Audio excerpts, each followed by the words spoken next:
Olá, meus nobres amigos, inscritos e membros do canal Spook Realdes, Tio Spook aqui novamente para mais um vídeo polêmico.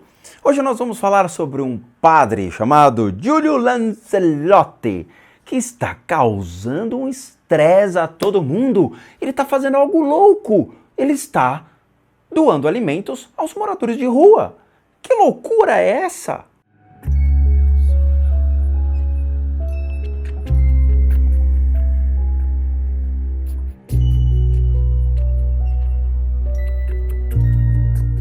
Pois é, meus nobres amigos, parece uma coisa de louco. Nós estamos vivendo no final dos tempos. Padre ajudando uma comunidade de pessoas, moradores de rua, pessoas com vícios em drogas, ele recolhendo essas pessoas e levando essas pessoas para os respectivos lugares onde podem ser tratadas, pedindo ajuda ao governo, pedindo ajuda a empresas, às pessoas para que, ei, notem, existem pessoas humildes precisando de alimentos, abrigos, comida, por favor me ajudem. E as outras vertentes ali do cristianismo, não é mesmo? Congregações olhando e falando, cara, esse cara é louco, o que ele está fazendo? Você vai contra Jesus?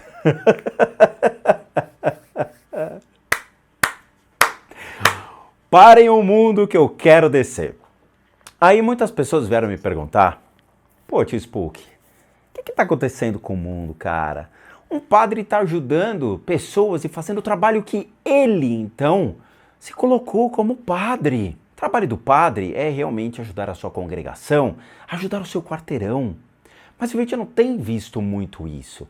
Eu tenho visto muitas igrejas acumulando riquezas, né? J.R. Soares, os outros ali da internet, não é? O Edir Macedo, o Valdomiro Santiago, que acumularam fortunas. Mas eu não vi eles doando nada, eu não vi eles fazendo trabalho de caridade, eu não vi o J.R. Soares ali ajudando pessoas de rua, não vi Valdomiro, não vi Edir Macedo fazendo isso.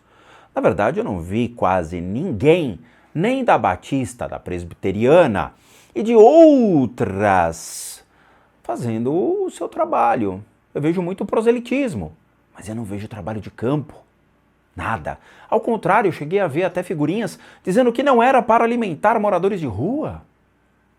Que loucura é essa? Vamos ver quem é esse padre tão comunista. Padre Giulio Renato Lancelotti é um pedagogo e presbítero católico brasileiro. Olha que chique. Para um presbítero. Atualmente exerce a função de pároco da paróquia de São Miguel Arcanjo do bairro da Moca. Olha que legal. O bairro da Moca fica a uns 40 minutos daqui. A cidade de São Paulo. Muito bem. Além da paróquia, o padre é responsável pelas missas realizadas na capela da Universidade São Judas Tadeu. Essa universidade é famosa aqui em São Paulo, situada na mesma rua, e também exerce a função de vigário episcopal para a pastoral do povo da Rua de Arquidiocese de São Paulo. Ou seja, que pecador! Nossa, que absurdo! Bom, segundo dos 3 filhos do casal Milton Fagundes Lancelotti, não, parece aqueles nomes de cavaleiro da Tábua Redonda, né? E Vilma Ferrari, descendente dos imigrantes italianos. Júlio nasceu no Hospital São José do Brás. Conta um pouco sobre a história dele aqui. Então ele iniciou sua educação formal no Educandário Espírito Santo, mantido pelas missionárias Servas do Espírito Santo no Tatuapé. Olha que bonito. Aos 12 anos entrou para o seminário em Araraquara, mas incomodado com a rigidez da instituição, retomou a São Paulo, onde terminou o ginásio numa escola de presbíteros agostinianos. Cara, eu não sei o que são presbíteros agostinianos, mas em algumas épocas isso aí dá até medo escutar. Decidiu mais uma vez se preparar para a carreira religiosa, chegou a ser frade, mas aos 19 anos largou a batina novamente. Nesse interim, concluiu um curso de auxiliar de enfermagem. Ó que pecador, como assim? Foi ser enfermeiro na Santa Casa de Misericórdia de Bragança Paulista e passou a exercer a profissão. Ingressou depois das faculdades Oswaldo Cruz e concluiu o curso de pedagogia. Olha que bonito. Eu sou um docente em ensino religioso. Em seguida, fez especialização em orientação educacional na Pontifícia Universidade Católica de São Paulo, a PUC. O cara tem um currículo bom, onde atuou como professor assistente do professor Carlos Alberto Andreucci, além de ministrar aulas nas faculdades Oswaldo Cruz, Castro Alves, Piratininga e no Instituto Nossa Senhora Auxiliadora. Que pecador! Sendo nesse último voltado para a preparação para o magistério.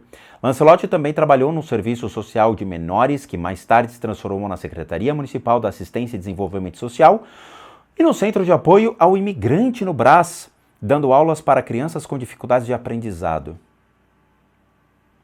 Em 1980 conheceu Dom Luciano Pedro Mendes de Almeida, então bispo auxiliar de São Paulo, e ficaram muito próximos. Junto fizeram toda uma fundamentação da Pastoral do Menor da Arquidiocese de São Paulo. Um ano depois começou a estudar teologia e foi ordenado sacerdote em 1985. Eu nasci em 75, ou seja, 10 anos depois, o cara já tinha tudo isso feito. Participou do Dom Luciano Mendes de toda a fundamentação do Pastoral do Menor e da Arquidiocese de São Paulo. Participou dos grupos de fundamentação da Pastoral da Criança e colaborou na formação do Estatuto da Criança e do Adolescente. Cara, que cara errado, hein? Em 1986 foi designado para a paróquia São Miguel Arcanjo da Moca, onde iniciou trabalhos pastoral com moradores de rua e menores abandonados.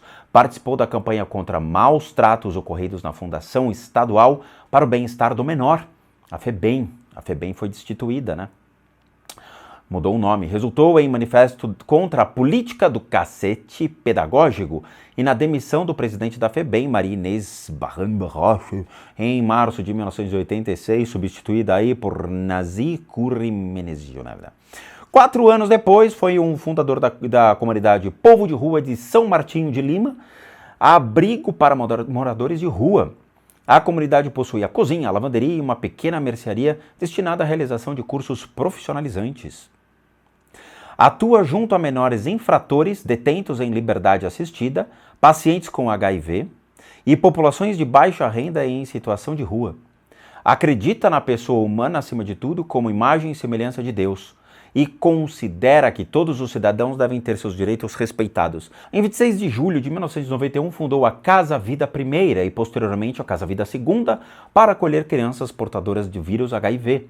O projeto teve como madrinha Diana, a princesa de Gales, e recebeu recursos de várias organizações religiosas do mundo. Caracoles! Como vigário episcopal do povo da Rua de Arquidiocese de São Paulo, está à frente de vários projetos municipais de atendimento à população carente, como é o programa Agente da Rua, ou Agente na Rua, formado por agentes comunitários da saúde e ex-moradores de rua.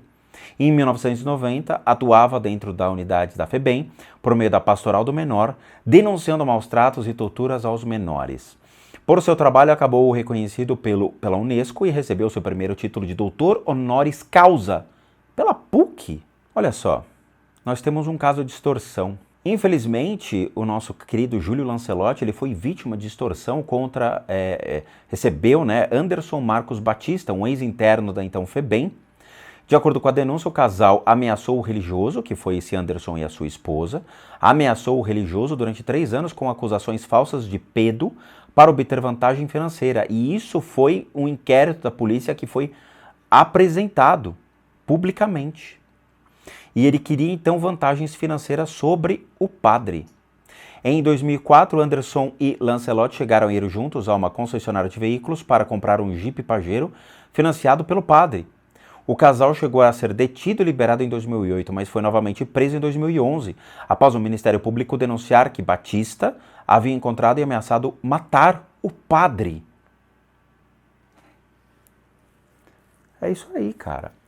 Mas é muito engraçado, é sensacional. E ele já escreveu 1, 2, 3, 4, 5 livros. 5 livros.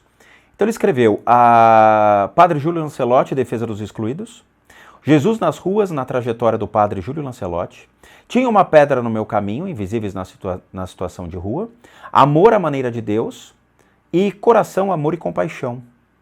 Que espetáculo! Que espetáculo! Eu só tenho a dizer obrigado ao Padre Júlio Lancelotti por toda a dedicação de uma vida inteira a uma formação para então se dedicar a esse incrível ofício que era o ofício então que Jesus havia ensinado. Agora, ele está sendo perseguido. Ele foi inicialmente perseguido por algumas figuras políticas, e algumas figuras políticas bem sujas e imundas dentro da nossa política brasileira, que até abusaram da imagem de certas mulheres fora do país. Então ele foi perseguido, ele foi humilhado, ele chegou a ser atacado na rua por um animal, né, um ser humano bem animalesco, em nome de alguns partidos políticos que estavam então querendo tirá-lo da rua e tirar a arquidiocese dele, fechando e dando passagem então a mais uma igreja de terceiros. Curioso isso. Por que há tanto interesse em quebrar e destruir a imagem de Júlio Lancelotti, que acabou de receber, junto ao presidente Lula, bilhões destinados então ao trabalho dele? Foi uma matéria recente. Em resposta aos ataques hipócritas de políticos, o valor ali a poder continuar o seu trabalho.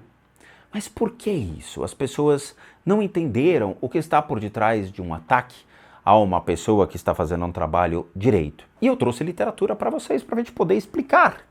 Olha que lindo. Trouxe 2 livros que as pessoas me perguntam, né?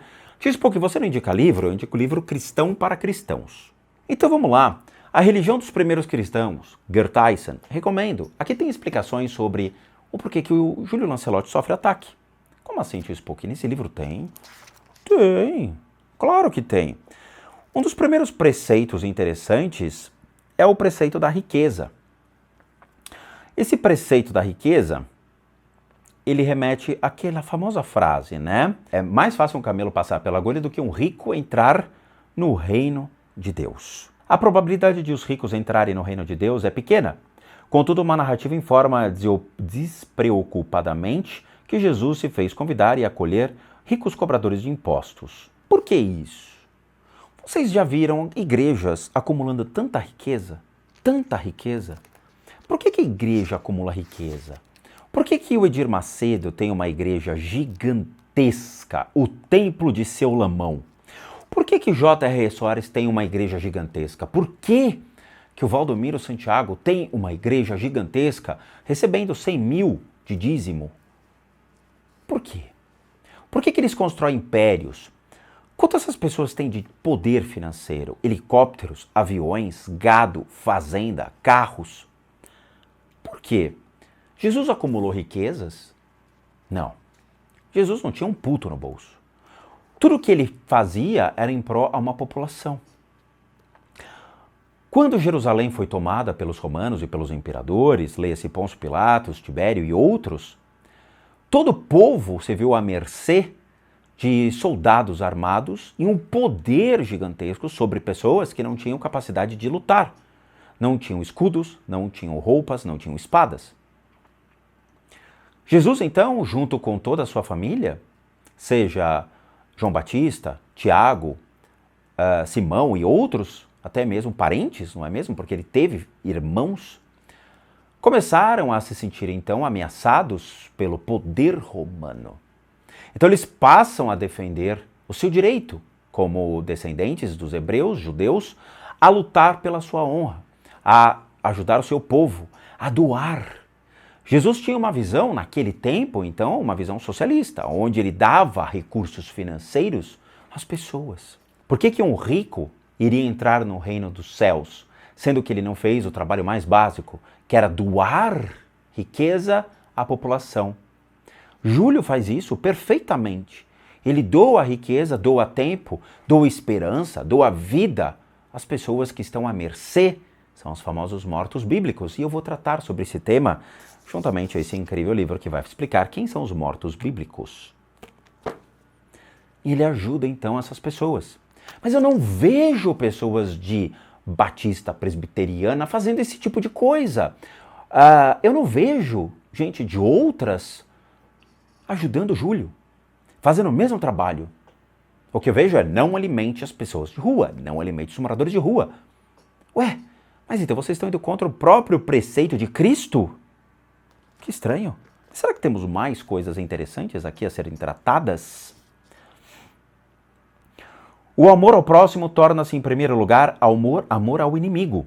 No caso, o inimigo não significa apenas o inimigo pessoal, ao contrário, fala-se de inimigos como um grupo que dispõe de poder de perseguição e de discriminação. Nós temos uma população brasileira que sofre perseguição e discriminação. Homossexuais, LGBTQIA+, e agora se estendeu, eu não lembro mais qual é, mas isso se estendeu. Pessoas que são invisíveis ao mundo, que são os moradores de rua. Veja, então nós temos pessoas que são perseguidas e discriminadas. Que engraçado, Jesus ensinou: amai-vos uns aos outros. Mas será que os pastores hoje da mídia são incapazes de estender a mão ao próximo? Ajudar a população? Ajudar o seu próprio inimigo?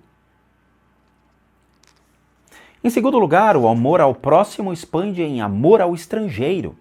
O que é o amor estrangeiro? Esse livro traz exatamente o conceito do estrangeiro, que são pessoas de diferentes raças, culturas, credo, que passam então ao seu território. Pessoas de diferentes etnias que acabam sofrendo o mesmo preconceito aqui no Brasil.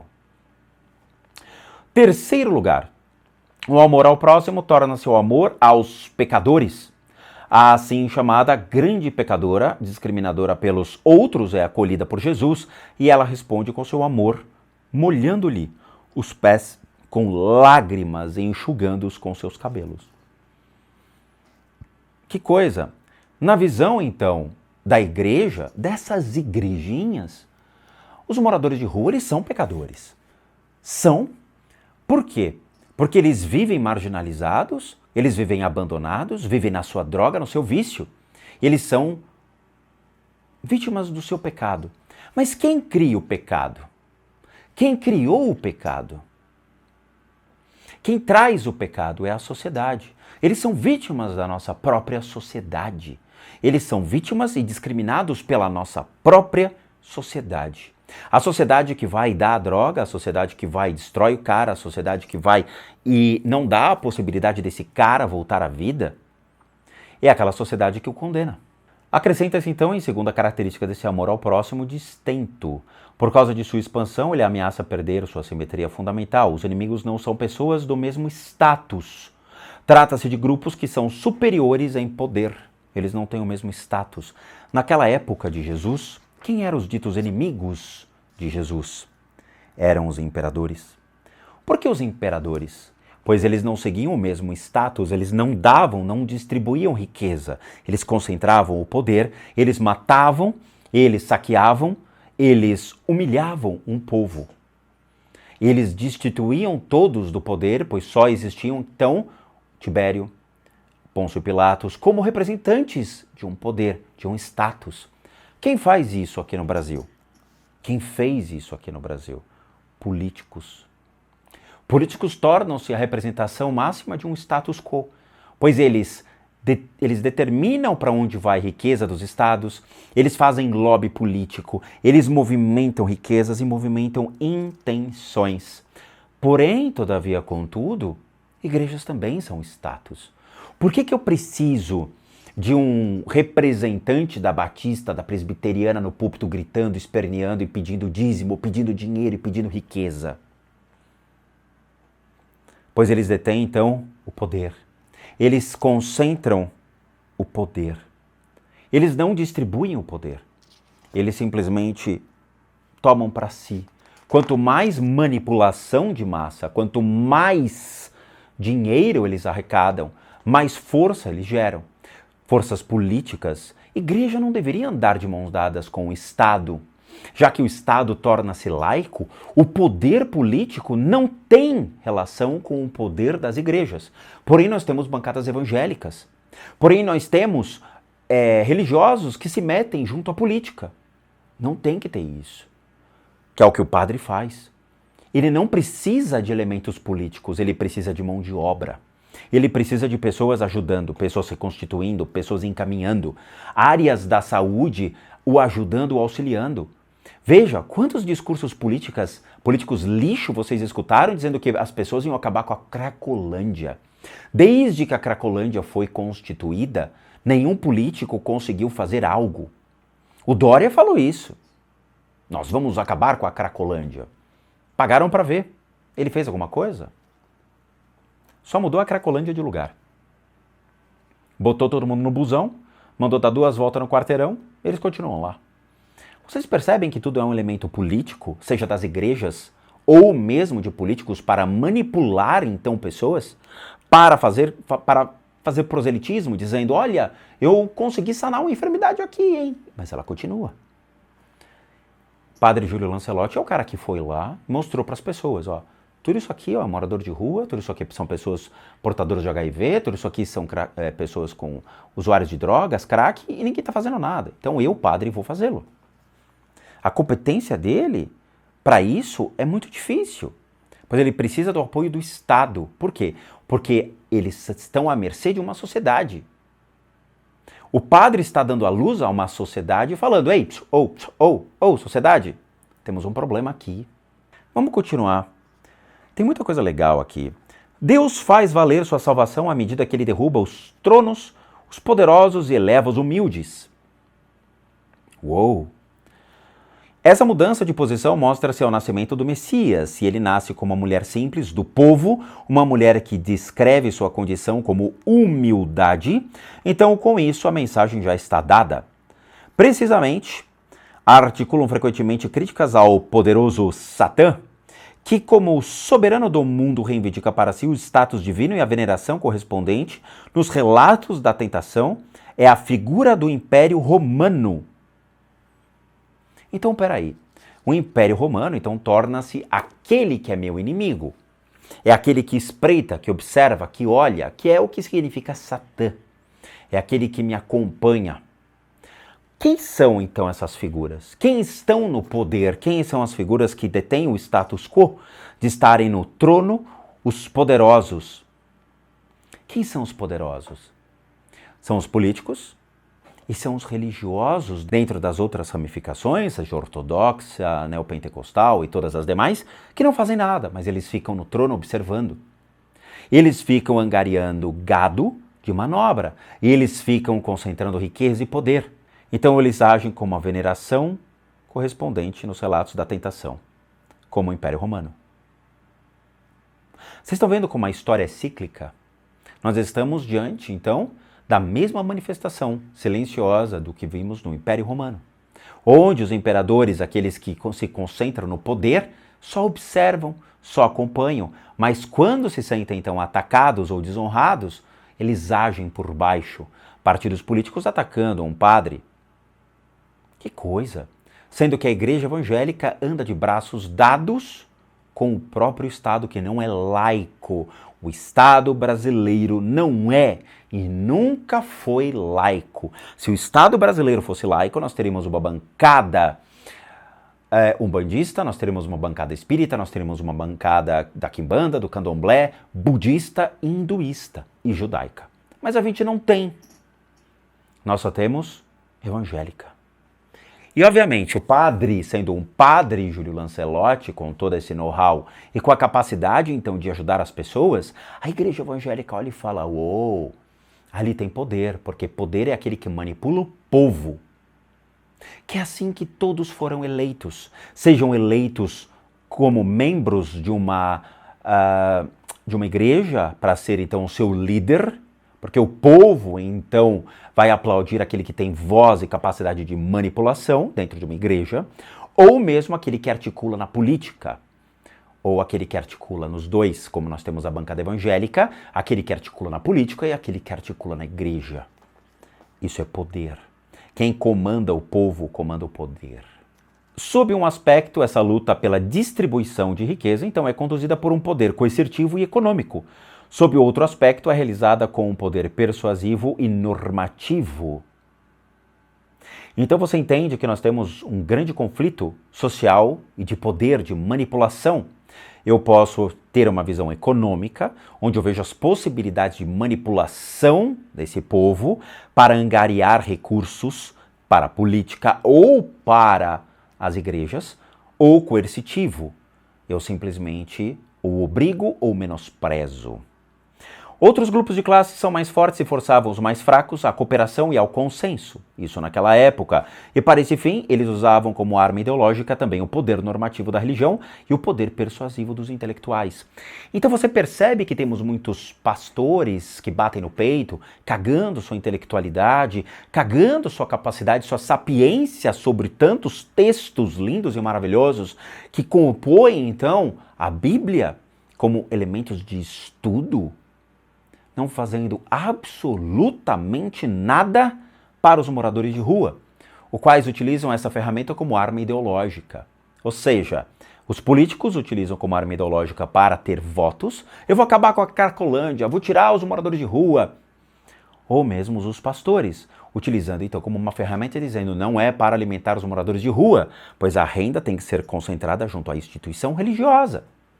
E eles passam a absorver a riqueza, a qual Júlio distribui. A história, portanto, é aqui interpretada menos como um notório combate pela partilha do que como a construção de uma organização do convívio humano, que precisa reiteradamente ser defendida contra o caos das crises e das catástrofes sociais. Mas a igreja ortodoxa ou as ramificações neopentecostais não querem isso.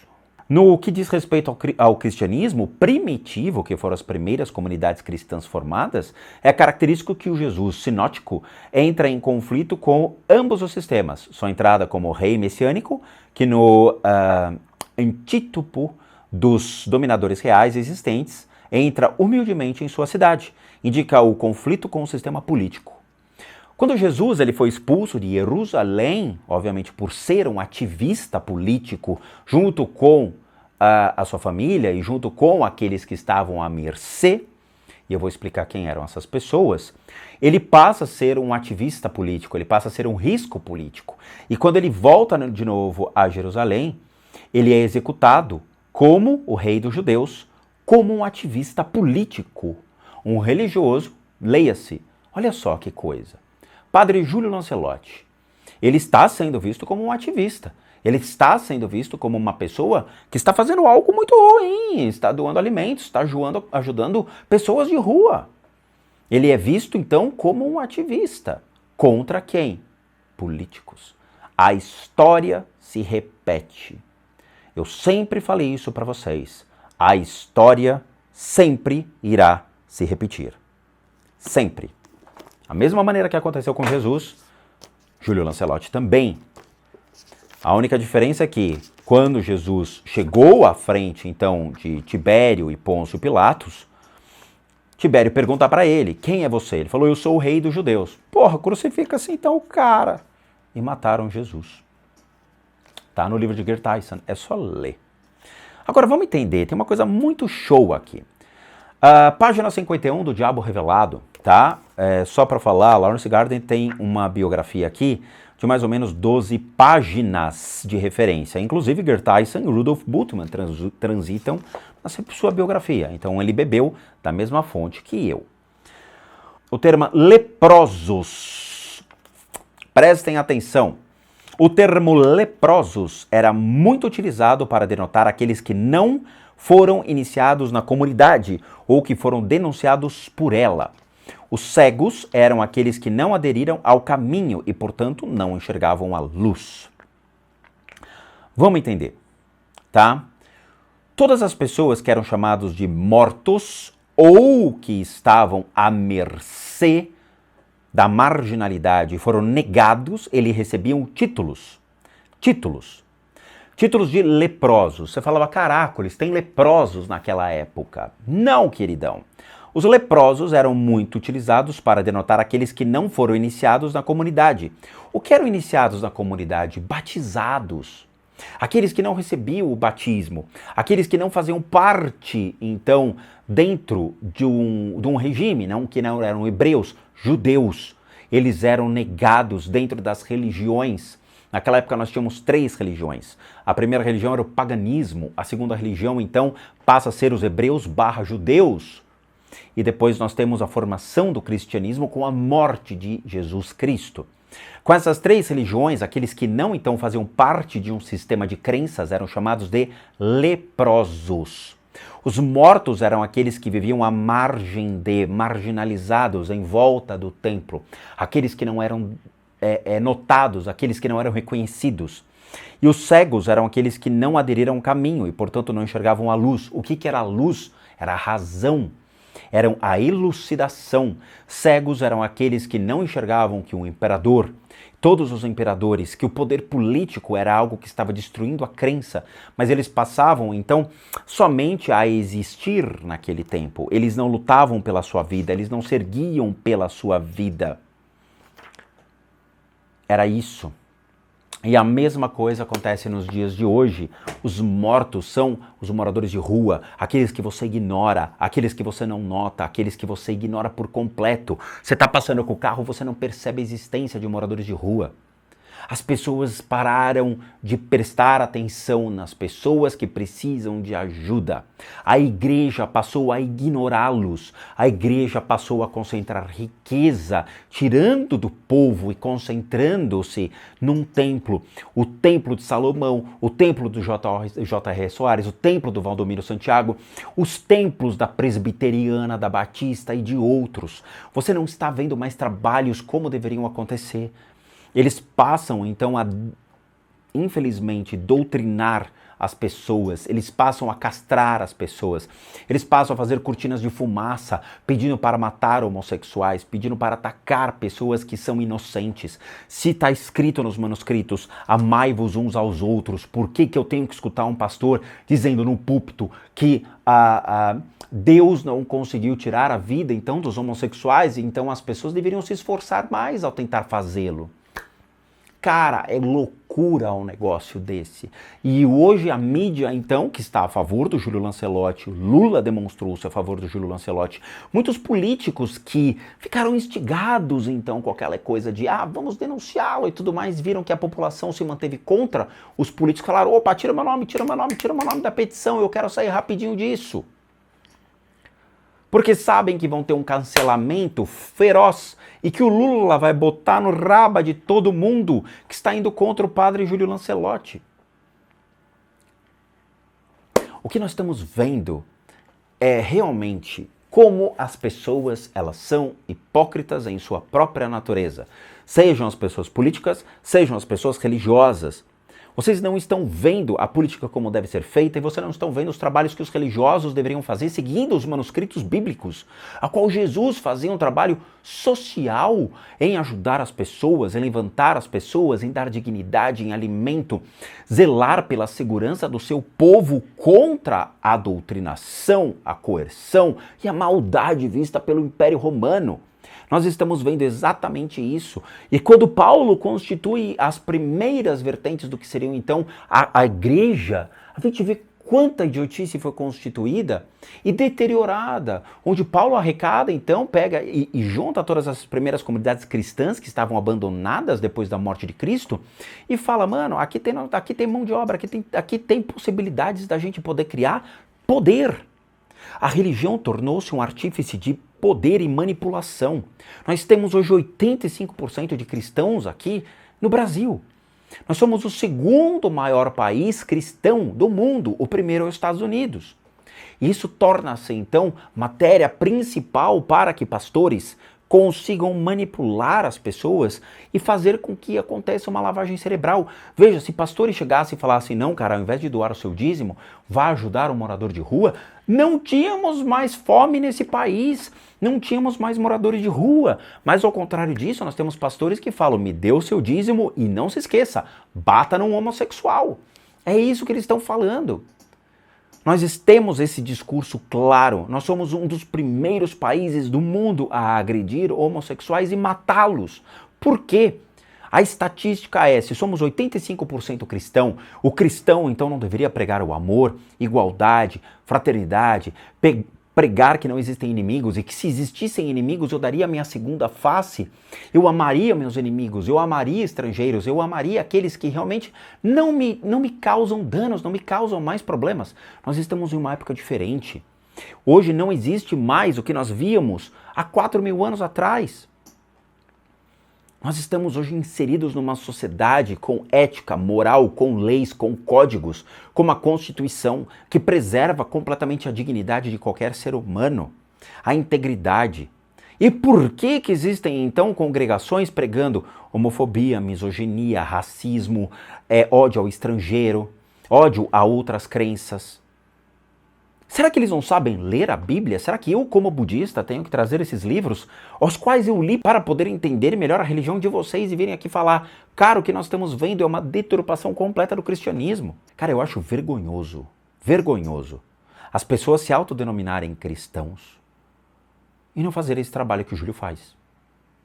Já que está escrito no livro sagrado que o seu Deus, representado então por Jesus, fazia esse trabalho de caridade desde aquela época,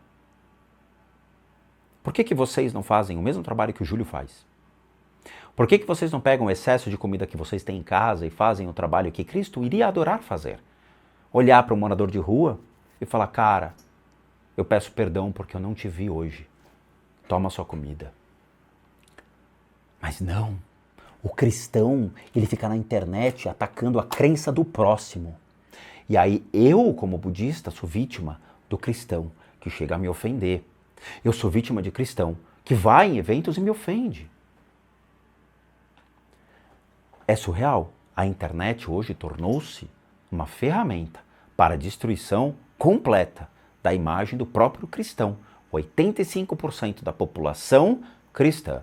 Se 85% da população cristã seguisse realmente o que está na Bíblia, nós não teremos mais moradores de rua, não teremos pessoas à mercê, teremos uma sociedade mais harmoniosa, onde até a própria igreja constituída em nome do pastor ou do padre, pois Cristo foi bem claro, Deus não está em um templo, Deus não está em 4 paredes, Deus não está numa representação, mas a gente tem Edir Macedo com o seu templo de seu Lamão. Nós vamos ter J.R. Soares, nós vamos ter Valdomiro, nós vamos ter Igreja Batista, Igreja Presbiteriana e outras ramificações de toda a igreja. Eu lembro de uma cena que marcou muito a minha vida. Eu estava na Avenida Paulista, eu estava descendo a Avenida Paulista pela Brigadeiro Luiz Antônio, né? Elas são paralelas ali, paralelas não, perdão, né? Elas são um cruzamento, então eu entrei na Brigadeiro Luiz Antônio, eu estava descendo. E aí eu vi uma igreja, ela ficava quase na esquina, estava chovendo, e eu tinha um morador de rua deitado fora da igreja, tomando chuva, e a igreja fechada. Por quê? Por quê? Por quê? A igreja não abriu a porta para dizer pro cara, ei, corre aqui dentro, meu, não toma chuva não. Aquela cena é impressionante porque representa exatamente a diferença do poder da igreja e a ignorância sobre aquele que realmente precisa de alimento, de cobertor, de uma casa, uma moradia para ser acolhido. É o poder da igreja em adquirir riqueza contra uma pessoa que precisa da igreja como uma instituição solidária, a igreja fazendo o seu papel junto à comunidade. Aquilo me marcou monstruosamente porque eu vi realmente a divisão entre o poder que a igreja é constituído hoje contra as pessoas que são ignoradas pela própria igreja e morrem na miséria total e na sua fome. O que eu vejo é 85% da população cristã não tem Cristo dentro do seu coração. As pessoas criticando Júlio, atacando Júlio, ofendendo Júlio. O currículo dele é impressionante. Não tem talvez um pastor, ou pouquíssimos pastores, aqui no Brasil que tenham o currículo que esse cara tem. Ou mesmo que tenham a experiência de campo, a atuação junto à sociedade que o Júlio hoje traz. Eu bato palma para o senhor Júlio Lancelotti, que merece um respeito, não só meu, mas de todas as pessoas consideradas humanas, ao fazer um trabalho tão digno, onde as pessoas não fazem. Eu quero que as pessoas reflitam e comecem a procurar realmente livros como Geert Tyson, Lawrence Gardner, para entender a sua própria religião. Não adianta ficar, me diz um livro budista aí. Vocês nem leram seus próprios livros baseados na sua crença. Imagina ler um livro budista. Então eu sinto. A concentração do poder é claro, a concentração da renda é clara, o gado de manobra é claro, os interesses políticos e econômicos são assustadores em todas as esferas, lembrando que o Estado, infelizmente, anda junto com a religião, ou seja, bancada evangélica é a representação da deturpação do Estado, e a gente vai ter jogos de interesse e manipulação. Reflitam sobre quem está certo e quem está errado nessa história.